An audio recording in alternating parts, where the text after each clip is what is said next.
नमस्कार दोस्तों, स्वागत है आप सभी का आपके अपने YouTube चैनल कारवा जिंदगी का पर। और मैं हूं आपकी दोस्त मोहिता। दोस्तों, हिंदू पंचांग के अनुसार हर साल भाद्रपद की पूर्णिमा तिथि से लेकर आश्विन मास के कृष्ण पक्ष की अमावस्या तिथि तक ये जो 16 दिन का समय होता है, इसे पितृपक्ष कहा जाता है। ऐसा माना जाता है कि हर साल इस पितृपक्ष के दौरान जो हमारे पितृ होते हैं, यानी हमारे पूर्वज जो कि हमारे बीच अब नहीं है, वो पितृलोक से धरती पर अपने प्रियजनों के पास आते हैं और इस पितृपक्ष में अपने पूर्वजों को प्रसन्न करके, उनकी सेवा करके, उनका श्राद्ध कर्म करके हमें अपने पितृदोषों से मुक्ति मिलती है। अब जानते हैं कि आखिर श्राद्ध क्या है। अपने पितरों के लिए श्रद्धा से किए गए मुक्ति कर्म को ही हम श्राद्ध कहते हैं और उन्हें तृप्त करने की क्रिया और ऋषियों, देवताओं और पितरों को तिल मिश्रित जल अर्पित करने की क्रिया को हम तर्पण कहते हैं। इस तर्पण को ही पिंडदान भी कहा गया है।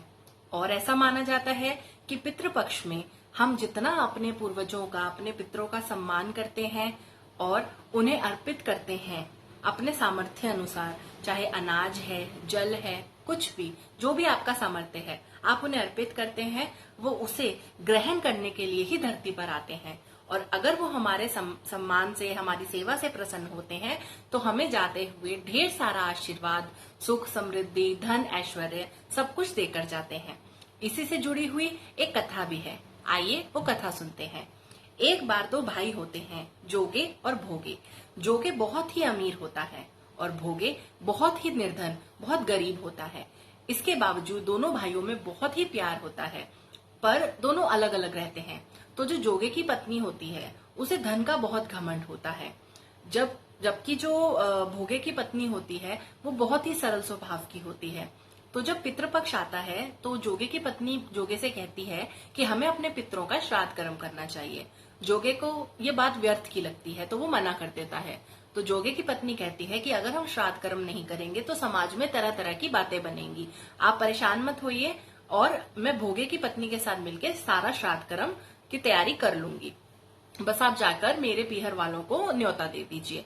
उसके मन में ये भी विचार आता है कि ऐसा करने का अवसर उसे दोबारा नहीं मिलेगा। यही अवसर है कि वो रिश्तेदारों में, पीहर वालों में अपने धन की शान दिखा सके।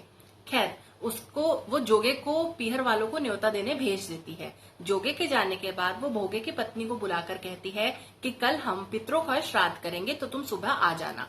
उसके बाद अगले दिन जो भोगे की पत्नी होती है, वो जेठानी के घर जाती है, घर का सारा काम करती है, रसोई बनाती है, अलग अलग तरीके के पकवान बनाती है। दोपहर तक सारा काम निपटाकर वो अपने घर जाने लगती है, क्योंकि उसे भी पितरों का श्राद्ध करना होता है। तो जोगे की पत्नी उसे नहीं रोकती। भोगे की पत्नी घर जाती है, पर वो इतने सामर्थ्यवान नहीं होते। वो कुछ भी, उनके घर में 2 वक्त की रोटी भी नहीं होती खाने के लिए। तो भोगे की पत्नी क्या करती है, एक बर्तन में आग जलाकर पूर्वजों के नाम से वो आंगन में रख देती है। जब दोपहर में उनके पितृलोक से धरती पर उतरते हैं तो पहले वो जोगे के घर जाते हैं। वहां वो देखते हैं कि जोगे के ससुराल वाले पहले से ही भोजन कर रहे हैं। पितृ देख के निराश हो जाते हैं। फिर वो भोगे के घर जाते हैं। वहां देखते हैं कि आंगन में भोगे की पत्नी ने जो अग्नि है वो जलाकर रखी है। तो वो उसी की राख चाटते हैं और निराश होकर पास की नदी के तट पर चले जाते हैं। थोड़ी देर बाद वहां दूसरे पितृ भी आते हैं और सभी अपने परिजनों द्वारा किए गए श्राद्ध कर्म की बढ़ाई करते हैं। तो जो जोगे भोगे के पितृ होते हैं, वो भी अपनी आप बीती सुनाते हैं। उसके बाद वो सोचते हैं कि अगर भोगे में इतना सामर्थ्य होता, वो इतना सामर्थ्यवान होता, तो वो अवश्य उनका कर्म करता, उनका श्राद्ध करता। तो वो लोग नाचने लगते हैं, भोगे के घर धन हो जाए, भोगे के घर धन हो जाए। शाम को जब भोगे के बच्चे लौटते हैं तो वो अपनी माँ से कहते हैं कि माँ, हमें बहुत भूख लगी है। तो भोगे की पत्नी कहती है कि बाहर आंगन में बर्तन पड़ा है, उसके अंदर जो भी है तुम बांटकर खा लो। जब बच्चे बाहर जाते हैं तो देखते हैं बर्तन उल्टा पड़ा हुआ है। जैसे ही सीधा करते हैं तो देखते हैं कि उस बर्तन में खूब सारी सोने की मोहरें पड़ी हैं। वो जाकर अपनी माँ को सारी बात बताते हैं। तो भोगे की पत्नी बाहर आके सोने की मोहरें देखकर बहुत खुश हो जाती है। फिर भोगे आता है, भोगे को सारी बात बताती है और अपने पूर्वजों का आशीर्वाद मानकर दोनों उन मोहरों को रख लेते हैं। अब भोगे भी धनवान हो जाता है, लेकिन धन पाकर भोगे या उसकी पत्नी में थोड़ा सा भी घमंड नहीं आता। अगले साल जब पितृपक्ष आता है तो भोगे की पत्नी 56 व्यंजन बनाकर पितरों के नाम से निकाल देती है और अपने जेठ जेठानी को भी भोजन के लिए आमंत्रित करती है और उन्हें सोने चांदी के बर्तनों में भोजन परोसती है। जब पितृ धरती पर आते हैं तो ये देखकर बहुत ही प्रसन्न हो जाते हैं और जाते वक्त भोगे और उसकी पत्नी को ढेर सारा आशीर्वाद देकर जाते हैं। उसके बाद निरंतर हर साल जोगे और भोगे के घर श्राद्ध कर्म किया जाने लगता है। पितृ बहुत ही खुश होते हैं और उन्हें धन संपत्ति सुख शांति का आशीर्वाद देकर हर साल पितृलोक वापस लौट जाते हैं। तो इस कहानी से हमें क्या शिक्षा मिलती है कि उन्होंने श्रद्धा से अपने पूर्वजों को जब अर्पण किया तो पूर्वजों ने खुश होकर उन्हें कितने आशीर्वाद दिए।